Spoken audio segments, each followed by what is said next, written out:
To access free topic sheets, worksheets, or to book an online class, visit ilearneasy.co.uk. Anyway. Anyway. In this video, we will learn the difference between these words. Anyway. Anyway can be used for a few different reasons.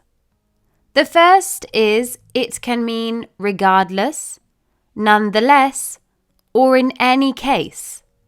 For example, I don't like exercising, but I must do it anyway. Although designer bags are expensive, people buy them anyway. Secondly, it can be used to show the continuation of a story that was interrupted. For example, anyway, as I was saying, my exam is on Monday. Anyway.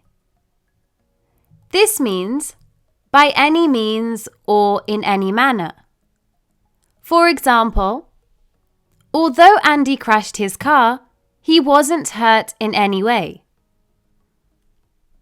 The only way to get students to listen is to bribe them in any way.